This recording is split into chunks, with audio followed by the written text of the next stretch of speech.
합니다. 오늘은 고린도전서 7장 17절에서 24절의 말씀을 통해서 부르심, 주와 함께 걷기라는 제목으로 하나님의 말씀을 나누도록 하겠습니다. 고린도전서 7장을 보시면 고린도전서 7장의 전체적인 메시지는 결혼에 관련된 이야기들인 것을 보게 됩니다.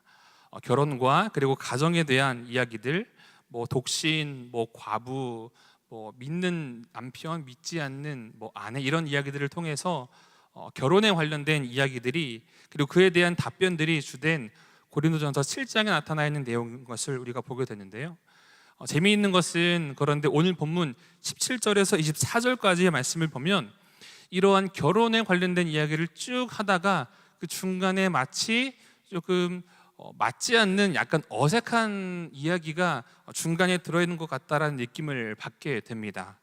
그러나 사실은 이는 살짝 벗어난 느낌이라기보다는 단순히 이 결혼과의 그 관계 속에서 담겨있는 그런 영적의 비밀이 우리가 살아가는 그 모든 삶의 영역에서 계속해서 확장되어져 가는 그런 것에 대한 가르침과 방향을 우리에게 주는 것을 우리는 기억해야 합니다. 결혼도 마찬가지로 우리가 세상 속에서 살아가는 신분과 처지에 상관없이 하나님의 뜻을 묻고, 그리고 그 뜻에 합당한 삶을 살아가야 함에 대한 방향성과, 그리고 그와 같은 그 본질에 대하여서 오늘 말씀을 통해서 우리에게 가르쳐 주고 있습니다. 그리고 그 가운데 가장 핵심된 메시지는 부르심의 자리, 부르심의 자리는 어디인가, 그리고 부르심의 자리에서 성도가 살아가는 그 삶에서의 실제 영역이 이원론적으로 구분되어 있지 않고 마치 두 가지의 기둥처럼 서로 연결되어 있는 상호 보완적인 관계임을 오늘 말씀을 통해서 우리에게 이야기를 하고 있습니다. 말씀을 준비하면서 한국인들을 조금 생각해 보았습니다. 저희 아버지 세대들도 마찬가지고 지금 살아가는 저희 세대들도 마찬가지인 것 같은데요. 참 정말 열심히 살아왔고 또한 열심히 살아갑니다. 열심히 살아왔고 열심히 살아가는 이유가 무엇이겠습니까? 우리 가족들 고생 안 시키기 위해서, 더 나은 삶의 질과 더 나은 환경을 위하여서 부단히 애를 쓰고 노력하는 우리 사람들을 보게 됩니다. 그런데 그러다 보니 지금 내가 부단히 애를 쓰고 더 나은 환경과 더 나은 질의 삶을 살아가기 위한 그 목적을 때로는 잊어버리고 너무나 바쁘게 살아가는 그 상황 속에서 가슴의 답답함과 우울함과 참 불안한 모습들이 때로는 우리 인생 가운데 찾아오기도 하는 것을 우리는 살펴보아야 합니다. 잘 살기 위하여서 정말 애를 썼는데 역설적이게도 잘 살지 못하고 있는 현재들의 모습이 우리 가운데 있다는 것을 우리는 기억을 해야 합니다. 그런데 오히려 역으로 삶의 질과 환경은 좋지 않지만 제3국가들을 보면 행복에 대한 만족도가 높다라는 것을 우리는 또한 들어서 알고 있습니다. 결국 우리의 목적과 현재의 그 삶의 균형이 무너져 있는 우리 모습들을 돌아보아야 하며, 오늘 말씀을 통해서 그렇다면 하나님께서 우리를 부르신 그 자리와 부르신 그 뜻과 부르신 자리 가운데 우리가 어떠한 삶을 살아가야 하는가에 대하여서 오늘 두 가지의 말씀을 통해서 같이 함께 살펴보도록 하겠습니다. 먼저 세 절의 말씀을 같이 보길 원하는데요, 17절과 20절과 24절의 말씀을 순서대로 천천히 읽어보도록 하겠습니다. 시작. 오직 주께서 각 사람에게 나눠주신 대로 하나님이 각 사람을 부르신 그대로 행하라. 내가 모든 교회에서 이와 같이 명하노라. 20절. 각 사람은 부르심을 받은 그 부르심대로 지내라. 24절. 형제들아, 너희는 각각 부르심을 받은 그대로 하나님과 함께 거하라. 아멘. 이 말씀을 묵상을 하며 사실은 계속해서 반복되어지는 표현이 있습니다. 바로 부르신 그대로, 부르신 그 자리에서 라고 계속해서 세 번에 걸쳐서 반복을 합니다. 우리가 익히 알고 있는 것처럼 성경에서 계속해서 반복하는 메시지는 어떤 의미가 있을까요? 아주 중요하다는 의미가 담겨 있겠죠. 사실은 이 17절에서 24절까지 사실은 10절도 되지 않는 이 본문의 말씀 속에서 부르신 그대로라는 표현이 등장한다는 것은 그만큼 이 가운데 중요한 메시지가 담겨 있다는 것을 우리는 기억해야 되는 것이죠. 그렇다면 하나님이 우리를 부르셨을 때 그 부르심의 자리가 어디인가? 본문의 말씀을 따르면 부르심은 우리가 살아가는 상황 속에서 현재 지금으로부터의 부르심이다라는 것을 우리는 기억을 해야 합니다. 우리 여기서 말할 때 부르심을 우리가 먼저 이해하기 위해서는 초대교회의 상황을 우리가 먼저 좀 이해할 필요가 있는데요. 초대교회 성도들의 구성원을 보면 신분이 참 다양했습니다. 그리고 지위들도 다양했습니다. 그리고 민족도 다양했습니다. 유대인과 이방인들이 같이 있었고요.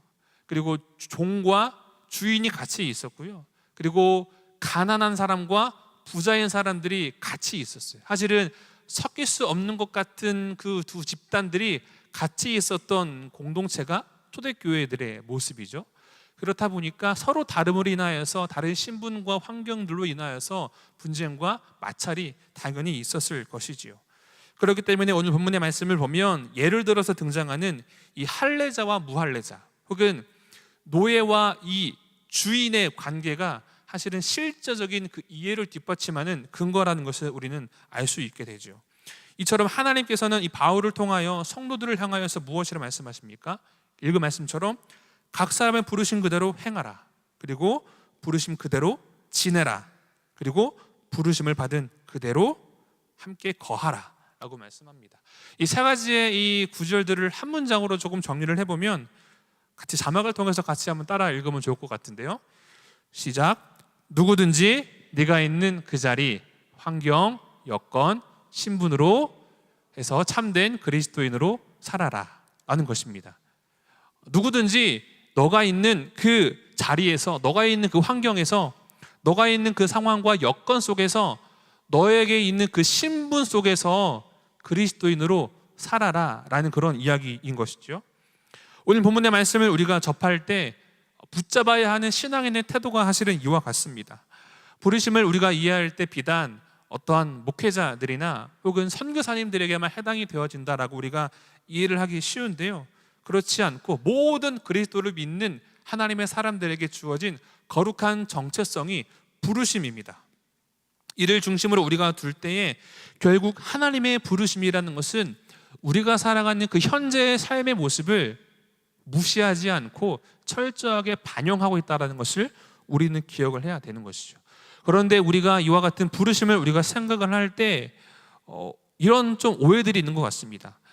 부르심을 이해할 때 현재에서 출발을 하여서 어떠한 미래의 지점에 도달했을 때 우리가 해야 되는 것들, 쉽게 말씀을 드리면 지금 내 상황과 환경은 하나님을 향하여 헌신할 수 없는 상황과 환경이고 내 모습과 나의 상태는 너무나 연약하고 부족하기 때문에 나는 지금 하나님을 위해서 무엇인가를 할 수 없다라는 짐짓 현재가 아니라 더 나중을 바라보는 생각. 그러나 하나님의 부르심은 물론 미래를 향한 더 나은 신앙인이 되기 위한 연단과 자기 개발의 시간들이 필요하지만 본문의 말씀을 통해서 깨닫게 되어지는 하나님의 부르심은 지금 우리가 처해 있는 그 상황과 환경과 여건 속에서 하나님께서 우리를 부르셨다라는 것을 기억을 해야 된다는 것이죠. 우리가 하나님을 향하여 그렇게 종종 기도를 합니다.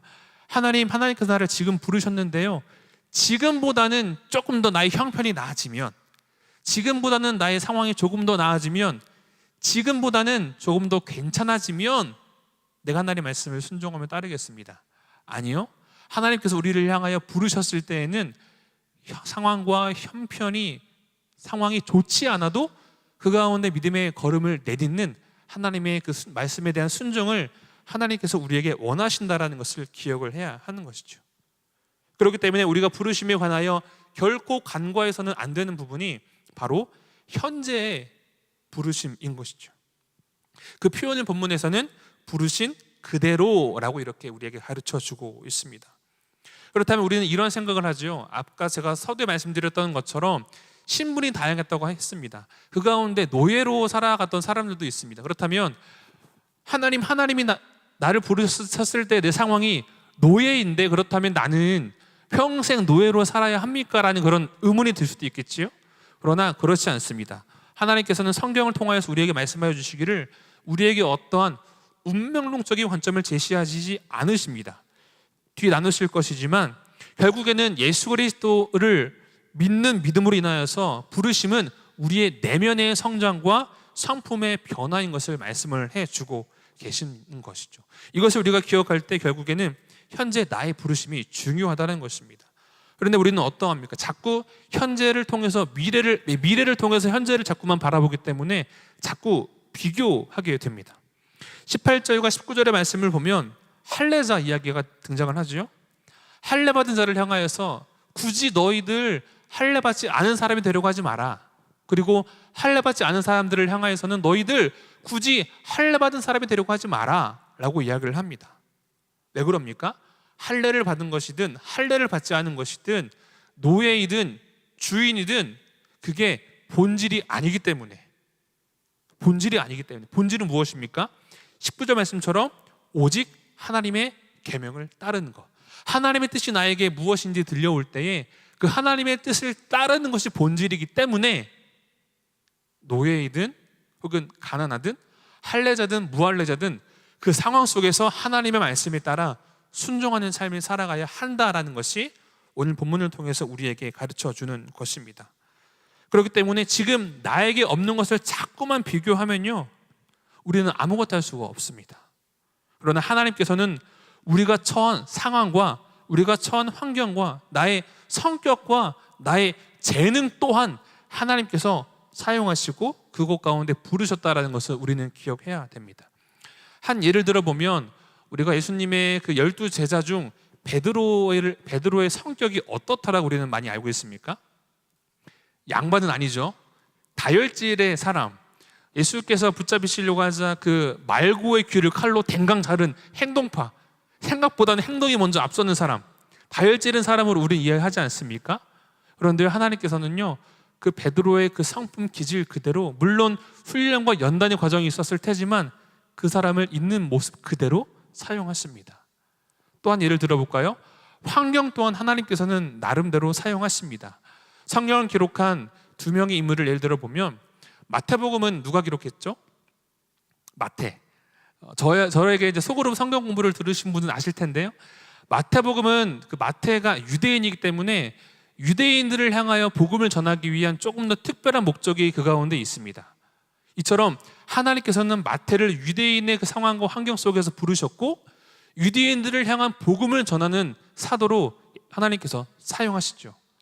여러분, 사도 바울을 한번 생각해 볼까요?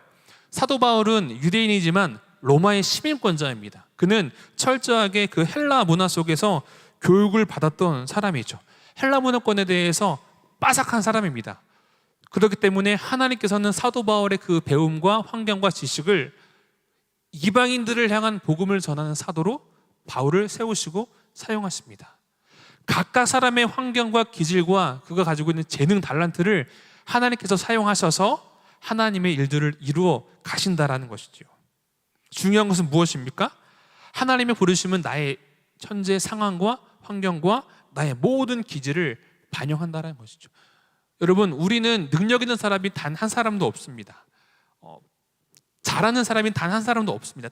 모두 다 항상 우리는 하나님께 늘 부족한 사람들이지요. 그런데요, 부족한 그 모습 그대로 하나님께서 우리를 쓰시기를 원한다는 것이죠. 이 부분은 내가 경험해보지 못했다 할지라도 하나님께서 나를 이 부분을 영역 가운데 세우셨다라면 부족한 모습 그대로 하나님께서 나를 쓰시기를 원하신다라는 것인데 우리는 어떻게 합니까?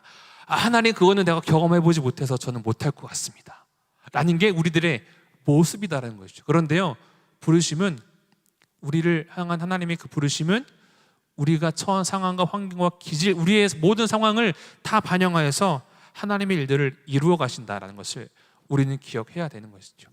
제 개인적인 경험을 조금 나눠드리자면요, 저는 20대 초반에 예수님을 만났습니다. 예수님을 인격적으로 만났고 나를 구원하신 그 하나님의 뜻을 알았습니다. 너무나 기쁘고 너무나 감사했어요.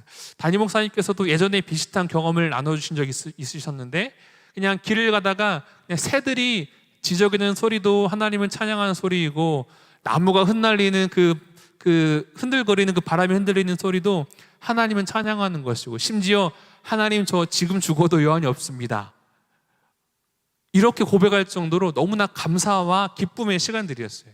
그러다 보니까 예배를 드릴 때 늘 시간이 아쉬웠고요, 그리고 하나님께 제 스스로 용돈에서 처음으로 헌금을 했는데 더욱더 드리지 못해서 늘 하나님께 미안한 마음들이 저에게 있었어요. 참 여기까지는 좋죠. 그런데 제가 한 가지 간과했던 것이 있는데요, 그것은 무엇이냐면 그로 인하여서 내 주변에 있는 모든 것들을 부정하다고 여기고 다 끊어버리기 시작했어요. 내가 만나던 사람들과의 관계를 끊어버렸고요, 내가 살아가던 삶의 영역들을 끊어버렸습니다. 오히려 그리고 함께 어울렸던 친구들을 다 끊어내기 시작했어요. 물론 필요했던 상황이기도 할 테지만 오히려 그것들을 끊어내고 멀리하는 것이 나는 구원받았기 때문에 나는 저들과 달라라고 생각하는 것이 마땅하다고 생각을 했어요. 그런데 이제 신앙도 경험이 쌓이고 하나님의 말씀을 배우고 점점점 하나님에 대한 믿음과 알미 커지지 않습니까? 그런데 어느 순간 깨닫게 되어지는 것이 그때 내가 그 모든 이들을 단번에 끊어내는 것이 아니라 멀리하는 것이 아니라 오히려 내가 만난 그 하나님을 내가 속했던 그 영역에서 그 환경 속에서 그들에게 전해야 했었는데 라는 그런 후회감이 밀려오더라고요. 제가 범했던 과오가 무엇입니까? 하나님의 부르심은 그 자리에서의 부르심이었는데 그것이 아니라 어떠한 지점, 어떠한 특별한 상황과 여건으로만 생각했던 것을 참 많이 후회하게 되더라고요. 그렇기 때문에 우리가 기억해야 되는 것이 무엇입니까? 사실은 예수님께서도 우리를 향하여 무엇이라 말씀하시죠? 너희는 세상의 소금이다. 너희는 세상의 빛이다. 소금과 빛 너무나 중요하죠. 맛을 내기 위해서 녹이고 어둠을 밝히는 것들을 너무너무 중요합니다. 그런데 그 배경이 어디입니까? 세상에. 우리가 살아가는 그 세상 속에서 그와 같은 역할들을 우리가 감당해야 된다는 것이죠. 우리들에게 적용을 해보면요, 어떤 것입니까? 내가 속한 그 가정, 비록 믿지 않는 남편일지라도, 믿지 않는 아내라 할지라도, 정말 지지리도 말도 안 듣는 자식이라 할지라도, 정말 나를 너무나 괴롭히고 못 살게 구는 직장의 상사일지라도, 동료일지라도 하나님께서 나를 그곳 가운데 포지셔닝 시켰다라면 그곳에서 하나님의 부르심이 있다는 것을 우리는 기억을 해야 합니다.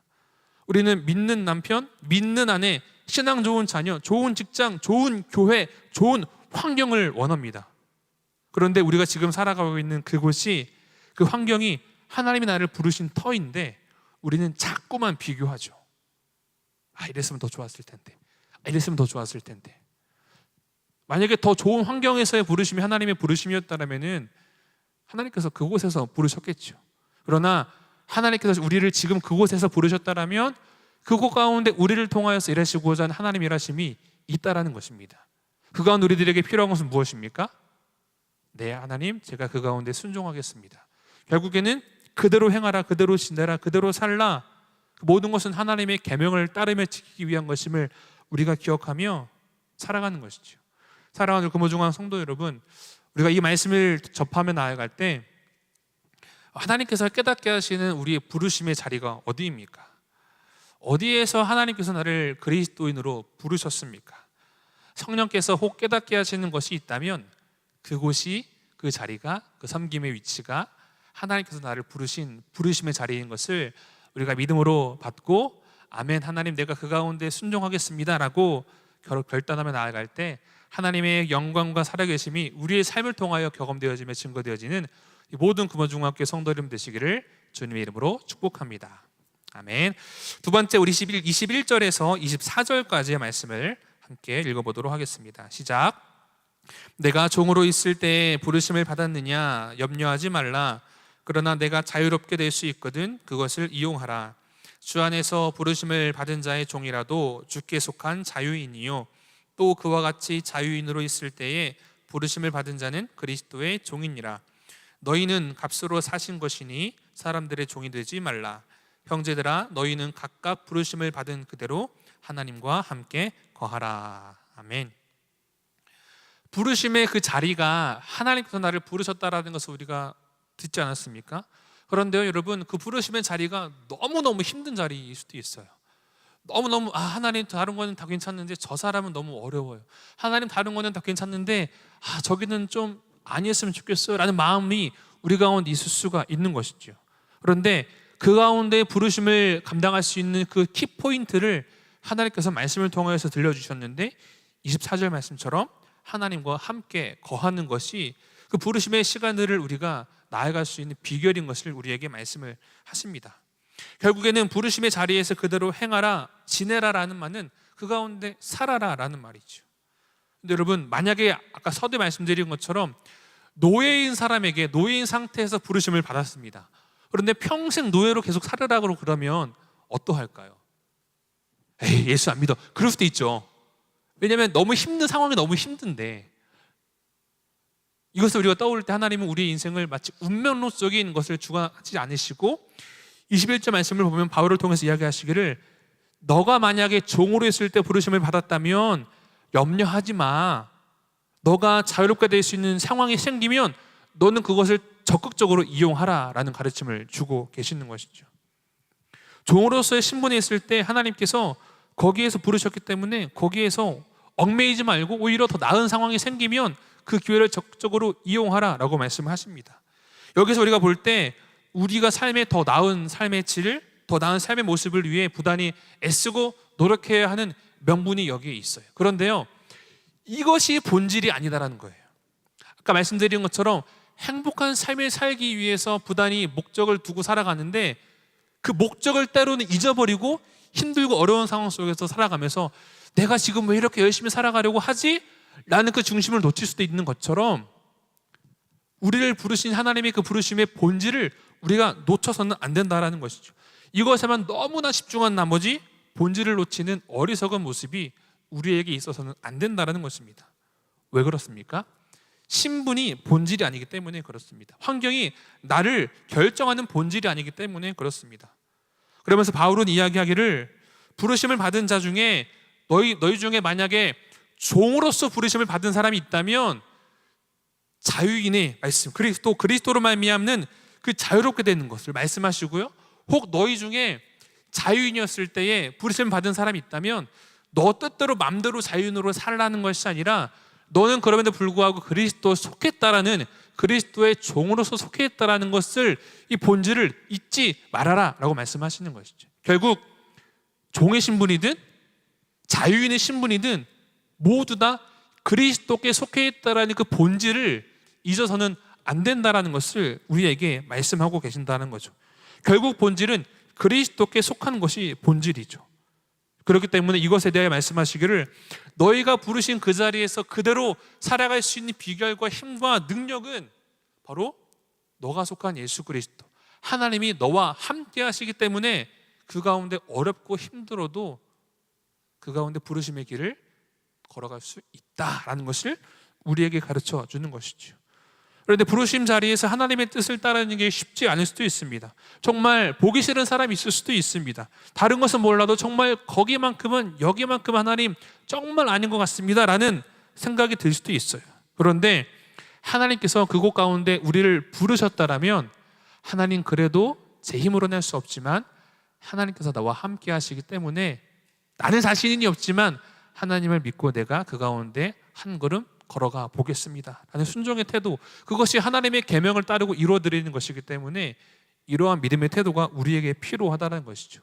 그리고 그 가운데 결코 잊지 말아야 되는 것은, 우리가 그러한 부르심의 삶을 살아갈 때 하나님이 우리를 혼자 두지 아니하시고 우리와 함께 하심을 계속해서 우리에게 들려주신다는 겁니다. 특별히 24절 말씀을 보면 하나님과 함께 거하라 라고 말씀하시지 않습니까? 함께가 헬라어로 이제 파라라는 것인데요, 여러분 보혜사가 헬라어로 파라클레토스라는 건 들어보셨죠? 옆에서 돕는 자라는 거예요. 그러니까 하나님이 부르신 자리에서 우리가 살아갈 때 우리를 혼자 두지 아니하시고 옆에서 돕고 옆에서 함께 하신다라는 거죠. 우리 찬송가 중에서도 이런 찬양의 가사 고백이지 않습니까? 성령이 계시네, 할렐루야 함께 하시네, 좁은 길을 걸으며 밤낮 기뻐하는 것, 주의 영이 함께함이라. 함께 계시네. 그런데요, 함께 계시는데 내가 지금 걸어가는 길이 넓은 길이 아니에요. 좁은 길이에요. 그래도 그 가운데 기뻐할 수 있는 이유는 하나님이 나와 함께 하시기 때문에. 이게 그리스도인들이 결코 놓쳐서는 안 될, 나를 통하여서 일하시고자 하는 하나님의 뜻을 우리가 들을 때에 그 가운데 순종하며 나아갈 수 있는 비결인 것입니다. 여러분, 연인들이 데이트를 할 때 어디서 데이트하는 것이 중요할까요? 물론 어느 정도 이벤트 중요합니다. 유명한 곳에서 시간을 보내는 것도 너무나 중요한데요. 그런데 더욱더 중요한 것은 사랑하는 사람과 함께 있는 그 시간이 더욱더 의미가 있다는 거예요. 정말 유명한 곳이 있는데 그곳에 내가 정말 싫어하는 사람과 함께 있으면 여러분 그 시간에 의미가 있을까요? 빨리 그 시간을 좀 벗어나고 싶은 마음들이 있지 않을까요? 제가 예전에 직장 생활을 조금 했을 때 이제 1년에 한 2번 정도 이제 컨퍼런스를 참여를 했습니다. 그런데 아마 직장 생활을 해보신 분들은 아실 테지만 직장 생활의 원칙은 직장 상사가 원하는 대로입니다. 예를 들어서 이제 한 2박 3일 일정이면 한 이틀 정도는 이제 막 회의를 하고 하루 정도는 만약에 이제 좀 뭐 관광이나 혹은 유명한 명소를 가는 그 테마 그런 코스가 있는데요. 그 테마 코스를 정하시는 분은 누구입니까? 제가 아니라 그분.